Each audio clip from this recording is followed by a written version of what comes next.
Hola a todos, sean bienvenidos a la cápsula número 5 de la materia Tecnologías Avanzadas en Perforación y Terminación de Pozos. Soy el ingeniero José Rueda y lo voy a acompañar en esta cápsula. Vamos a dar inicio. Muy bien, en esta cápsula abordaremos diferentes temas relacionados con la perforación direccional. En general, vamos a hablar principalmente de los aspectos históricos de la perforación direccional. Los primeros intentos de perforar pozos de manera no vertical surgieron en el año 1890 y 1900. Bueno, entre 1890 y 1900. Inicialmente se trataba de perforar o se trataba de perforaciones simples para evitar obstáculos geológicos o bien para acceder a puntos desde un sitio en la superficie. Las técnicas eran rudimentarias, por ejemplo, se utilizaban tubos inclinados, se utilizaban ciertos accesorios físicos, ¿verdad? Y esto hacía que estas técnicas, debido a su simplicidad, fueran poco efectivas, es decir, eran herramientas muy básicas y poco precisas. En este sentido, las desviaciones que se lograban eran muy pequeñas y no daban un efecto representativo. Con la creciente demanda del petróleo, se buscó aprovechar campos más extensos mediante pozos desviados.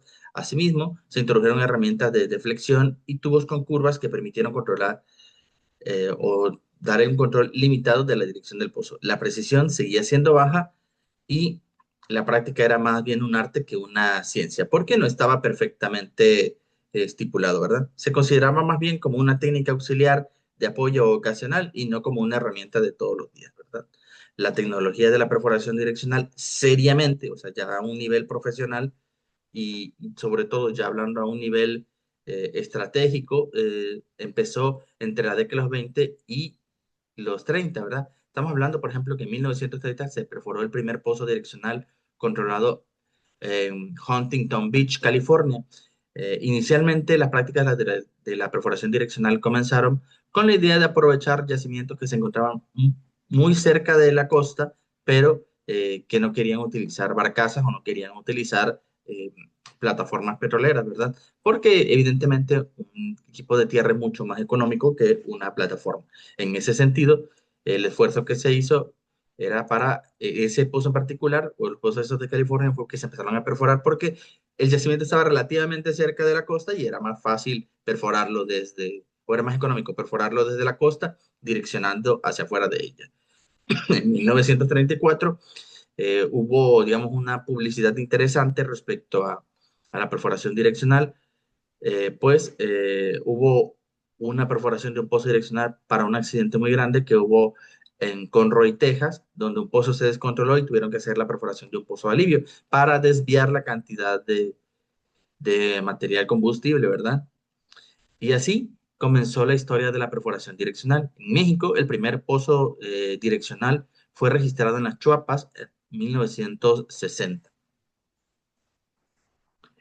En este orden de idea vamos a definir entonces la perforación direccional, que no es más que la ciencia de desviar un pozo a través de una trayectoria o un curso específico y dirigido a uno o varios objetivos en particular, que están definidos por la profundidad vertical desde la superficie y las coordenadas del mismo punto. Es decir, para tener un pozo direccional, nosotros vamos a tener un punto de superficie, una construcción y un punto objetivo, ¿verdad?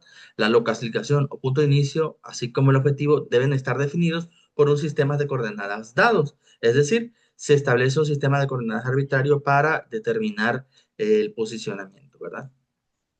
La perforación direccional posee en sí distintas aplicaciones para diferentes casos, de los cuales la perforación vertical convencional queda superada. Es decir, la perforación direccional hoy día lo que hace es ayudarnos a llegar a situaciones por las que normalmente una perforación vertical o sería muy retadora o simplemente sería imposible o demasiado costosa. Dentro de las aplicaciones está, por ejemplo, en términos económicos, los pozos múltiples. En desarrollos de campo para explotación se suele, se suele hacer que desde una sola plataforma se tengan diferentes pozos perforados, de manera que se llegue a diferentes puntos de un yacimiento o a diferentes yacimientos, ¿verdad? Esto permite que sin costos de movilización se puedan hacer diferentes perforaciones. Luego está zonas inaccesibles. Por ejemplo, cuando un yacimiento se encuentra sobre una zona muy conurbada o en una zona de acceso complejo. Para este caso, por ejemplo, en la imagen que ustedes pueden ver ahí a la derecha, van a poder percibir que hay una ciudad muy grande y lo que se hace es que se perfora desde cierta distancia y luego se perfila el pozo hacia el yacimiento que queda justo debajo de, ¿verdad? Ahora bien, otra de las razones por las cuales hacer un pozo direccional, bueno, están las geologías hostiles. Hay dos situaciones principales que nos van a incitar a direccionar o a cambiar la dirección de un pozo. Primero, los domos de sal. No es raro que depósitos de hidrocarburos se encuentren debajo de domos salinos. Sin embargo, los domos salinos tienen las características o tienen diferentes problemas geológicos que generan dificultades, ¿verdad? Dificultades para su perforación, como son los derrumbes o que son las pérdidas de presión, ¿verdad? O las pérdidas incluso de fluido. Entonces, para evitar asumir estos retos, que por ejemplo, para llegar a este yacimiento con una perforación vertical, para empezar, en este caso tendría que haber sido marino. Y para terminar, tendría que haber pasado una buena sección del domo salino. En ese orden de ideas, evitar el domo salino ahorra diferentes problemas o te evita diferentes retos, pudiendo perforar a través de formaciones relativamente más sencillas, ¿verdad? Luego también está el caso de los yacimientos que se encuentran en una falla, es decir, que se encuentran atravesados por una falla que hace o dificulta la llegada a el yacimiento. En este sentido, la perforación direccional nos permite abordar el- las fallas en ángulos ventajosos. ¿A qué se refiere un ángulo ventajoso? De manera, digamos, paralela a las capas, ¿verdad? De la superficie, logrando entrar por las capas que sean más convenientes para nosotros y así facilitando el trabajo de la perforación. Por otro lado, también tenemos el tema de eh, las costas. Por ejemplo, cuando queremos perforar un pozo que tenga que llegar a un yacimiento que está muy cerca de la costa, pero que no necesariamente esté digamos, no necesariamente queramos hacerlo como una plataforma marina. En ocasiones se podría utilizar, por ejemplo, una barcaza que no es tan costosa como una plataforma en sí, pero en términos económicos siempre los equipos terrestres son más económicos que los equipos marinos por diferentes temas de mantenimiento, ¿verdad? Entonces, si el yacimiento, el objetivo está relativamente cerca de la costa, bueno, es mucho más eficiente hacerlo con la perforación direccional. Tenemos también cuando tenemos un pozo que pasa cerca de varias zonas productoras. En muchas ocasiones, lo que se hace es que desde un punto se hace un pozo y se va llegando a diferentes zonas, ¿verdad? Zonas de interés. Se van generando, digamos, aperturas diferentes para momentos diferentes de explotación. Esto es un método muy eficiente en relación con el costo-beneficio entregado, que es de un alto grado de productividad, que va básicamente vamos a definirlo como llegar a múltiples objetivos desde un solo pozo, ¿verdad? Esto va acompañado con implicaciones tecnológicas más importantes como lo son el Smart Completion, ¿verdad? O el Completion selectivo o completación selectiva, dependiendo de la terminología que encuentren en las literaturas. También tenemos el tema de la perforación extendida, cuando se trata de hacer pozos más extensos, ¿verdad? De lo habitual o pozos que requieran ciertos controles, ¿verdad? Estos casos de pozos extendidos suelen ser donde la profundidad desarrollada, es decir, los metros que se van a perforar, son mucho mayores a la profundidad vertical verdadera. Y esto ayuda sobre todo con el objetivo de reducir costos. Adicionalmente a estos propósitos, que son, digamos, legítimos, es decir, son planeados, una intención real de la planeación, la perforación direccional suele usarse también para resolver algunas situaciones emergentes, como cuáles, por ejemplo, si debido a un evento de pega diferencial no se pudo despegar una sarta, ya sea de revestimiento o de perforación, y no se pudo recuperar, en ese momento, pues si ya estamos en una etapa muy avanzada del pozo, difícilmente vamos a querer de alguna manera al reiniciarlo, ¿verdad? Vamos a tratar de aprovechar lo que ya avanzamos y se considera lo que se conoce como sidetrack. También se utiliza cuando existen muchos problemas de desalineación y de repente una trayectoria de un pozo, por ejemplo, vertical, se ve muy desviado, por ejemplo, a la construcción de pozos como pozos letrina. También puede utilizarse como pozos de alivio, como el que se usó en California en 1934, y también aquí en Campeche, bueno, en México. En México, en Campeche, hubo un evento muy grande respecto eh, respecto al eh, tema de una fuga que hizo que una plataforma en el litoral de Campeche se incendiara y fue muy difícil de controlar. Esta dificultad de controlar ocasionó la necesidad de pues generar principalmente una estrategia para mitigar ese incendio. Y lo que se hizo fue que se perforó un pozo de alivio para desviar un poco el material combustible y que dejara de arder. Estas estrategias se han utilizado en diversas ocasiones, como le menciono, el caso de California del 34, el caso del Campeche del 79.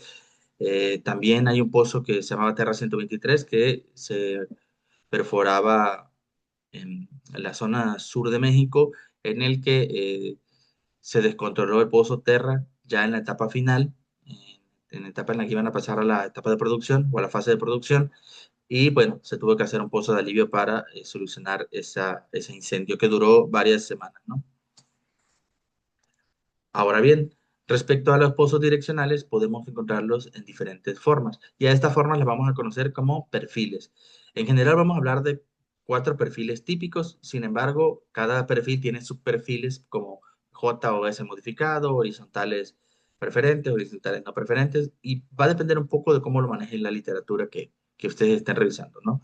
Pero nosotros vamos a clasificarlo principalmente en 4 categorías. Los pozos tipo J que son pozos que vienen en la vertical y que construyen un ángulo. Una vez que construyen un solo ángulo, siguen de manera tangencial, es decir, conservan ese ángulo hasta llegar al objetivo. Luego tenemos los pozos tipo S. Perforan una sección vertical, construyen un ángulo y luego cambian nuevamente la dirección para regresar a una línea vertical, ¿verdad? Eso quiere decir que existen más de un cambio de dirección. Y en ese momento se genera esa figura tan característica que les da el nombre, ¿no? Luego tenemos los pozos horizontales, que se trata de pozos que empiezan en vertical y paulatinamente construyen ángulos hasta quedar de manera horizontal. Son pozos de aplicaciones muy interesantes y que representan retos especiales por esa geometría tan peculiar, sobre todo retos a nivel de limpieza, ¿verdad? Los pozos multilaterales que empiezan por una sola línea vertical y de ahí se desprenden más de uno, ¿verdad? Vean cómo entonces el pozo tipo J tiene una sección vertical y una sola construcción de ángulo. De ahí hasta el objetivo se llegan de manera tangencial. Tenemos pozos de tipo S que empiezan de manera vertical. Existe una primera construcción de un ángulo, existe una sección tangencial y posteriormente se construye un segundo ángulo. Por eso le llaman J por la forma, digo, está invertido, ¿no? Y este igual por la forma se le llama S. En el horizontal, una vertical, una construcción, luego llegan a los ángulos deseados y se van de manera tangencial hacia ese punto, ¿verdad? Y los multilaterales que ya vimos, les repito que son pozos que desde un solo punto, desde un solo pozo, se empiezan a bifurcar o trifurcar. Eso va a depender mucho de la tecnología, la disposición de la compañía que está haciendo la perforación. Como ven, los perfiles nos ayudan sobre todo a distinguir y también es cierto que las aplicaciones dependen de las formaciones, de los objetivos y también van a depender de las tecnologías a las que tengamos alcance. En conclusión, perforar un pozo direccional es básicamente la excavación de un hueco desde el punto en el espacio arriba, ¿verdad? En la superficie hasta otro punto en el espacio que llamamos objetivo. Esta técnica nos ha permitido optimizar las operaciones de perforación debido a que ha logrado maximizar la recuperación de hidrocarburos en diferentes tipos de yacimientos y reducir significativamente sus costos. Las diferentes causas y aplicaciones desde sus inicios de esta técnica han hecho que se desarrolle significativamente hasta la actualidad. La perforación direccional es una disciplina que está en constante desarrollo y no solo por el elemento direccional en general o la teoría direccional en general, sino porque con los avances tecnológicos se van generando nuevos conocimientos que permiten nuevas implementaciones tecnológicas que obviamente ayudan a afrontar los retos de manera más eficiente. Y la perforación direccional requiere un tratamiento técnico especializado, no solo desde la construcción de los ángulos, sino desde la planeación, incluyendo las tuberías, las barrenas, los componentes de los SARTAS y del VHA, e incluso la misma capacitación del personal. La perforación direccional tiene elementos técnicos desafiantes en todas sus áreas y estos elementos técnicos, aunque son desafiantes, son atractivos porque resulta que desencadenan un aprovechamiento óptimo, ¿verdad?, de los recursos naturales de los hidrocarburos. Muy bien, hasta aquí con la cápsula número 5. Nos vemos en la siguiente.